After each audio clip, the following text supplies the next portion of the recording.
The hijacking and kidnapping of popular musician Vusi Nova this morning once again throw sharp focus on the spate of hijackings in the country. Dr. Chris de Kock is an independent crime analyst who's researched and written extensively on the subject. He joins us now from our Hatfield studios in Pretoria. Good afternoon, Doctor, and thank you for your time on the SABC News Desk. Good afternoon, and good afternoon to the listeners. A spate of high-profile hijackings throwing focus on a crime of this nature. What are some of the trends and patterns we're seeing when it comes to such a crime? Well, as in most other robberies, we find that there is since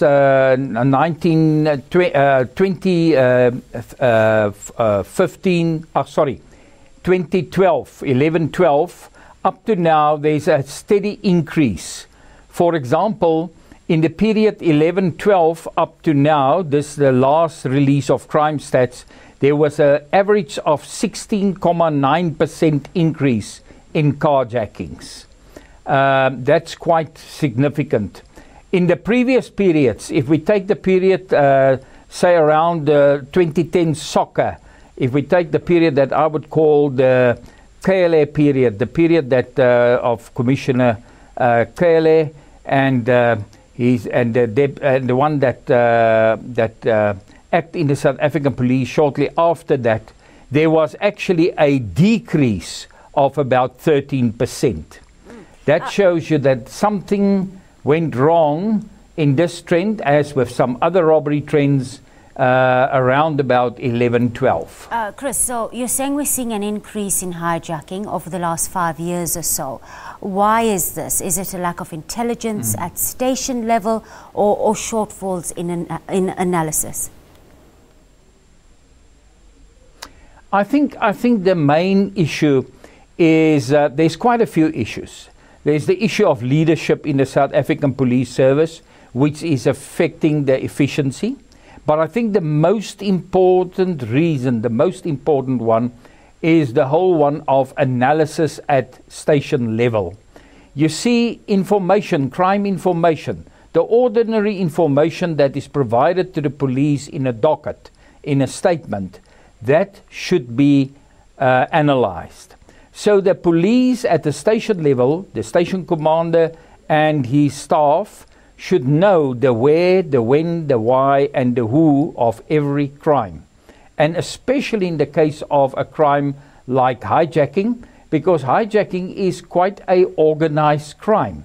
So you will find the same group of people, group of runners as they are called, which will hijack in a station and in some of the neighboring stations. They will actually act over a few stations.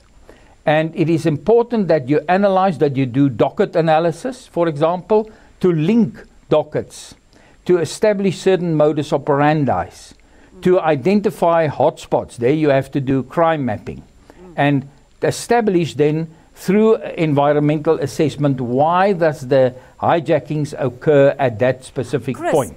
Chris, if why I can are we mention an example? Yes. Why are we seeing more cases of hijackings where the driver and passengers even are taken with the hijacker and then dropped off later?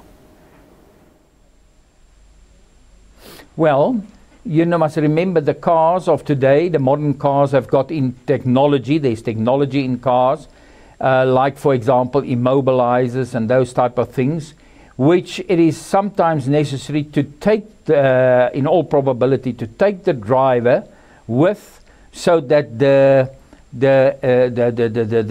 tracker system can't be activated. So the driver is taken with and then later on dropped for that reason. Also, sometimes the driver or the passengers are taken with because they've got some. The hijackers doesn't really want to get the car, but they want to get to the property or the money of the victims. What happens to the stolen vehicles, Chris? Where do they end up? And how effective are the new cross-border security measures that were beefed up recently? Okay, there's basically, and it's difficult to distinguish the different proportions, But there's basically the few ways in which these cars end up. Some of them will be exported. They will be taken over the border and through a neighboring country and even exported overseas or being used in a neighboring or a country just north of us.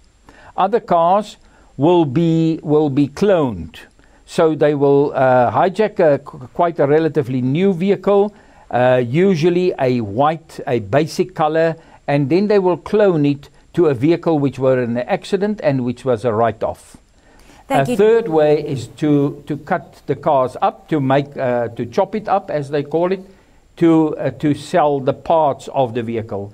A fourth usage of hijacked vehicles is sometimes to be used as getaway vehicles in CIT robberies for the trafficking of drugs and other crime. Thank you. Dr. Chris de Kock is an independent crime analyst who's researched and written extensively on the crime of hijacking in the country.